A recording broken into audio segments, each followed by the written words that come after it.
Olá pessoal, tudo beleza? Hoje nas nossas questões comentadas, iremos fazer algumas questões sobre poder legislativo. Não se esqueçam de deixar o like, isso ajuda muito o canal e ajuda a gente a cada vez mais estar produzindo esse tipo de vídeo para vocês. Estou deixando para vocês um e-book totalmente gratuito com questões comentadas de mais variados temas do direito constitucional. Eu vou deixar o link dele na descrição do vídeo e também num comentário fixado, tá pessoal? Então é só clicar lá, baixar e vocês terão inúmeras questões de direito constitucional comentadas para estarem estudando. Bom, Banca FGV 2023, exame da OAB unificado. José, eleito deputado estadual por determinado estado da federação, uma semana após a sua posse e fora do recinto da Assembleia Legislativa do seu respectivo estado, o deputado encontra João, candidato não eleito e seu principal opositor durante a campanha eleitoral, vindo a agredi-lo, causando-lhe lesões corporais gravíssimas, cuja persecução em juízo é iniciada mediante denúncia oferecida pelo Ministério Público. Diante de tal contexto, levando em consideração as imunidades do parlamentar estadual e de acordo com o direito constitucional brasileiro, assinale a opção correta. Bom, pessoal, a partir dessa nossa questão, devemos destacar aqui dois pontos iniciais. Estamos falando sobre um deputado estadual, tá? Um deputado estadual. E estamos também diante de um crime comum e não de responsabilidade, como é dito aqui na nossa questão, causando-lhe lesões corporais gravíssimas, tá? Lesões corporais gravíssimas. Então, sendo assim, primeiramente, vamos ler o artigo 29 da nossa Constituição, que fala sobre os deputados estaduais, mais especificamente no ponto no qual diz que serão atribuídas as mesmas regras sobre imunidades que os deputados federais aos deputados estaduais. Então, vamos ler aqui esse artigo. Então, tem aqui, artigo 27, o número de deputados à Assembleia Legislativa corresponderá ao triplo da representação do Estado na Câmara dos Deputados, e atingindo o número de 36, será acrescido de tantos quantos forem os deputados federais acima de 12. Né? O caput do artigo 27. O que interessa para a gente é o que está escrito no parágrafo 1º, que diz o seguinte: será de 4 anos o mandato dos deputados estaduais, aplicando-lhes as regras desta Constituição sobre sistema eleitoral, inviolabilidade e imunidades, tá? Imunidades, remuneração, perda de mandato, licença, impedimentos e incorporação às Forças Armadas. Então, lembrem-se muito bem que os deputados estaduais, eles vão gozar das mesmas regras sobre tudo isso que a gente falou, igualmente aos deputados federais, tá? Então, nesse caso em específico dessa questão, pessoal, a gente tem que voltar um pouquinho aqui e ver o seguinte, que o deputado estadual, ele estava fora do exercício da sua função parlamentar. Por quê? Porque diz aqui no começo da questão, uma semana após a sua posse e fora do recinto da Assembleia Legislativa. Então, demonstra que ele está fora da Assembleia Legislativa, né, do seu local de trabalho, e também ele vai agredir lesão corporal grave, né? Então, isso demonstra que a gente está diante aqui de uma imunidade formal e não material. Por quê? Imunidade material seria a imunidade pelas opiniões e expressões, ou então votos, tá? A gente está diante aqui de uma lesão corporal. Então, não é nada por questões de opinião nem expressões, né? Foi uma lesão corporal, um crime comum. Então, a gente está diante de uma imunidade formal, tá? Imunidade formal é a chamada de imunidade processual, tá? Então, vamos averiguar aqui o artigo 53 da nossa Constituição, que vai falar o seguinte: os deputados e senadores, eles são invioláveis civil e penalmente por quaisquer de suas opiniões, palavras e votos, tá? Parágrafo 3º diz que, recebida a denúncia contra senador ou deputado por crime ocorrido após a diplomação, o STF dará ciência à casa respectiva, que por iniciativa do partido político nela representado e pelo voto da maioria de seus membros, poderá, até a decisão final, sustar tá? Sustar o andamento da ação. Sustar seria ali suspender o andamento da ação. É claro que quando esse deputado ou senador ele vier a perder o mandato ou terminar o mandato dele, essa ação vai continuar o seu andamento normalmente, tá? Então, dito isso, né, feito essas considerações, vamos aqui para as nossas alternativas. Então, temos aqui letra A. Em relação à imunidade formal, lembrando, né, que este daqui é um processo no qual a gente tem imunidade formal e não material. De processo, recebida a denúncia oferecida contra o deputado estadual, José, por crime cometido após a posse, a Casa Legislativa a que pertence o parlamentar denunciado poderá apenas sustar a tramitação da ação penal. A gente viu aqui agora, né, no parágrafo 3º do artigo 53, que por iniciativa, né, continuando aqui, por iniciativa do partido político, nela representado e pela maioria dos votos dos seus membros, poderá até a decisão final sustar, tá? Sustar o andamento da ação. Aqui não vai ser nenhum cancelamento, tá? Não vai ser, como a gente pode dizer, eles vão tirar este crime e ele vai sair impune. Não, é somente sustar o andamento da ação, né? Suspender o andamento da ação enquanto perdurar os efeitos da sua imunidade, que é quando ele ainda é parlamentar. Beleza? Então vamos voltar aqui. A gente já achou a nossa questão correta, que é a letra A. Tá bem certinha, né? Toda certinha aqui. Então a gente tem essa parte aqui, a casa, né? A Casa Legislativa, do qual pertence o parlamentar, denunciado poderá apenas sustar, tá? Lembrem-se muito bem dessa palavra, sustar a tramitação da ação penal. Vamos ver as outras alternativas aqui e estabelecer o que está errado em cada uma delas. Por gozar da mesma imunidade material de deputados federais e senadores, né? Isso aqui tá ok, né? Que a gente viu, eles gozam aqui no artigo 27, a gente viu aqui, parágrafo 1º, que eles vão gozar das mesmas regras estabelecidas para os deputados federais, né? Então, as imunidades também vão ser as mesmas, tá? Voltando aqui. O deputado estadual José não poderá ser responsabilizado por qualquer tipo de crime praticado durante o seu mandato eletivo. Essa parte ela está errada porque aqui ele fala o seguinte: não poderá ser responsabilizado, tá? Não poderá ser responsabilizado. Ele vai ser responsabilizado sim. Como a gente falou, o que pode acontecer é da Casa Legislativa sustar a tramitação da ação penal. Sustar, ali suspender a ação penal até o fim do prazo do seu mandato eletivo, tá? Ele não é que ele não vai responder e nem ser responsabilizado, só vai sustar. Então, por isso que a alternativa B, ela está incorreta, né? Então, marcar aqui, né? Não poderá ser responsabilizado, está errado. Alternativa C. Em relação à imunidade formal de processo, o deputado estadual José está sujeito ao julgamento judicial pelo crime comum cometido, desde que a análise da denúncia oferecida contra ele seja autorizada pela respectiva Casa Legislativa. Neste caso, essa análise da denúncia oferecida contra ele seja autorizada pela respectiva casa, que está incorreto nessa alternativa, porque a denúncia, né, a casa, ela não tem que autorizar, porque a gente viu que ele vai ser responsabilizado. O que pode acontecer é haver a sustação da tramitação da ação penal, mas ele vai ser responsabilizado e vai ser oferecida a denúncia contra ele, tá? Então, não é que a casa ela precisa autorizar para que seja oferecida a denúncia. Ela vai ser oferecida e ele vai ser responsabilizado. Porém, poderá haver a sustação da tramitação da ação penal, tá? Então, está errado aqui. Uma outra coisa que eu acabei de lembrar aqui, pessoal, na letra B, é que ele fala sobre, né, imunidade material. Se a gente for ver aqui na questão em si, aqui não há que se falar em imunidade material. Porém, a letra B fala por gozar da mesma imunidade material de deputados federais e senadores, né?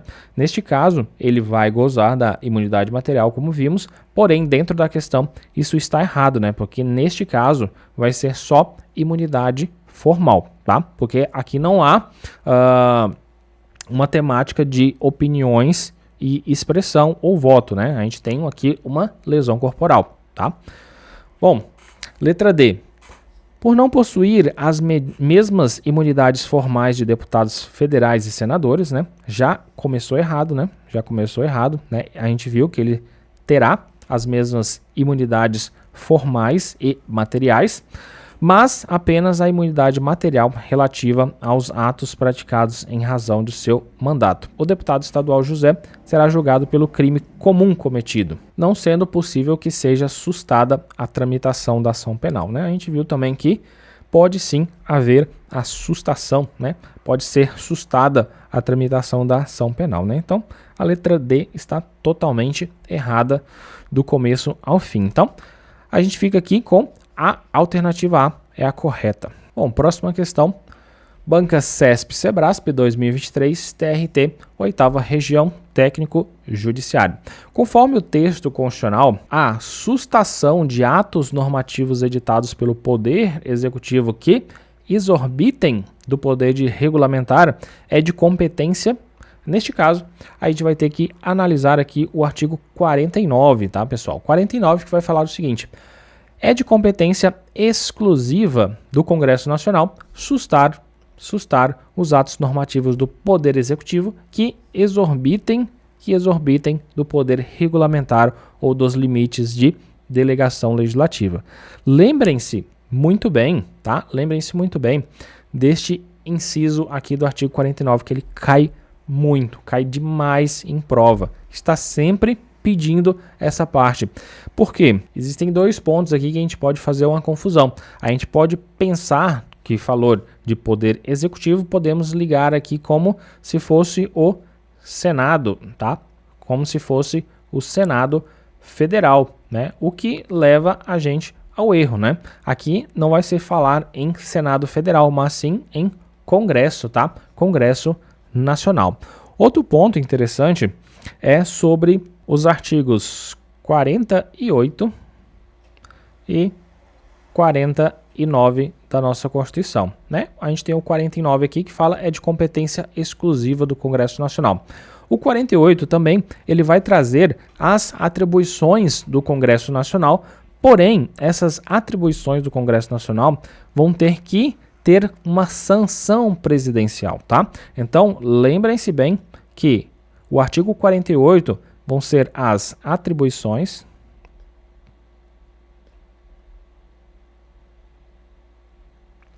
do Congresso Nacional, porém, a gente tem aqui que vai ter que haver a sanção, tá? A sanção presidencial.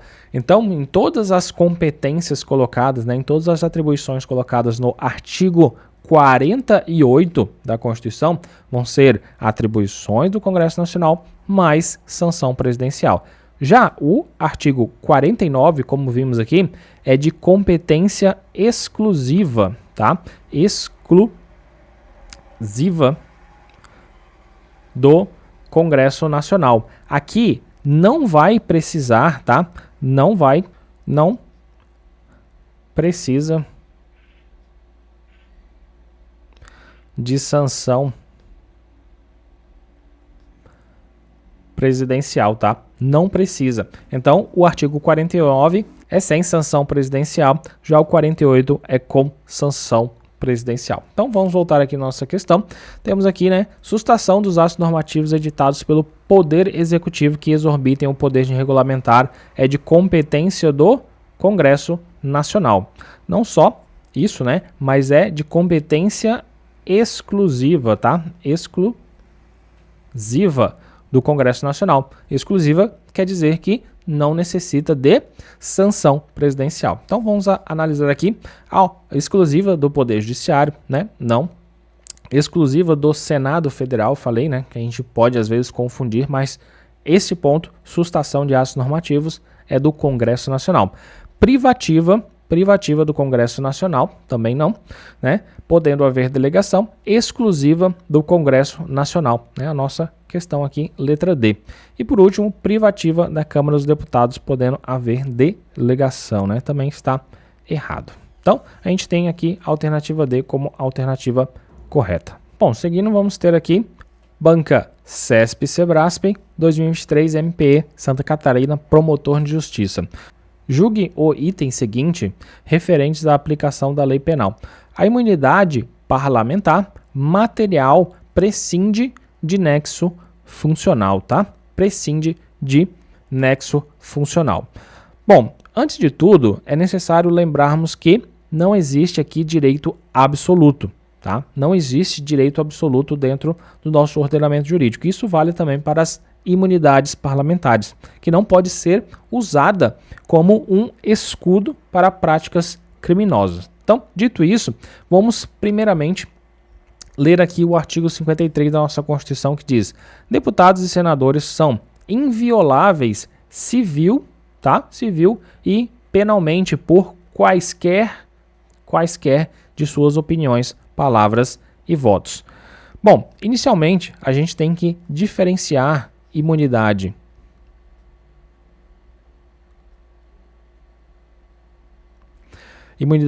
material e imunidade formal. Bom, imunidade material vai recair sobre as opiniões,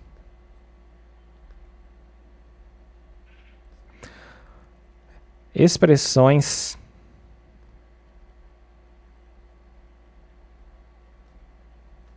e votos. Tá? Então aqui, na material, que ela também pode ser chamada de substantiva, de real, e também inviolabilidade ou irresponsabilidade legal, ela é um privilégio do direito penal substantivo que visa assegurar a liberdade de palavra e de debates, né, no qual a gente traz aqui que é a imunidade que recai sobre de opiniões, expressões e também de votos, tá? Um requisito essencial aqui dentro desta imunidade material é que deve estar relacionado ao exercício da função, tá? Mesmo ocorrendo fora do parlamento ou então no período de férias. Então, a gente precisa aqui estar relacionado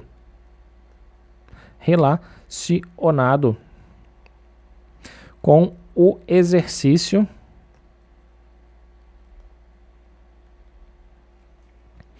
da função, né? O exercício funcional.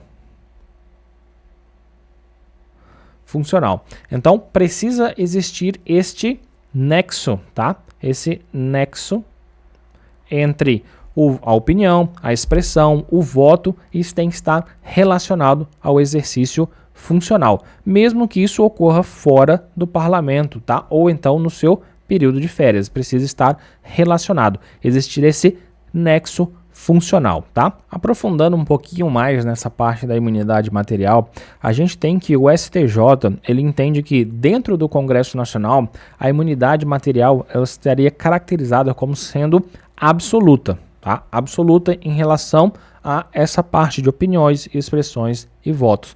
Já quando é fora do Congresso, quando é fora ali do Congresso Nacional, vamos ter a imunidade material relativa, tá? Pois esta deverá estar estritamente relacionada ao seu exercício do cargo. É como falamos aqui do seu nexo funcional, tá? Então isso se encaixa mais dentro dessa parte da imunidade material relativa, pois é necessário que o parlamentar está falando deve ser relacionado ao seu exercício funcional. Não tudo que ele fale fora do Congresso, né, ou fora ali da Casa Legislativa, esteja relacionado a esta imunidade, beleza?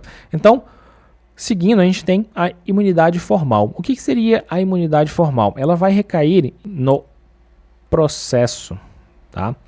Tanto que ela é chamada de imunidade formal ou relativa ou processual, tá? Então, é um privilégio, né, a imunidade formal de natureza processual e tem por fim garantir a inviolabilidade pessoal, evitando que o parlamentar ele seja submetido a processos tendenciosos ou então prisões preventivas. Como foco, né, da nossa questão aqui, voltando para a nossa questão, é a imunidade material, falamos muito bem dela, então vamos ter o seguinte: a imunidade parlamentar material prescinde de nexo funcional? Bom, muita atenção nessa palavra que a CESP gosta de usar demais. Prescinde. O que é prescinde? Dispensável, tá? Dispensável. Então, quando você lê a palavra prescinde, é porque algo é dispensável. Não é necessário, tá? Necessário. Então, quando lê essa palavra prescinde, lembre-se dispensável. Tanto que, quando você ver a palavra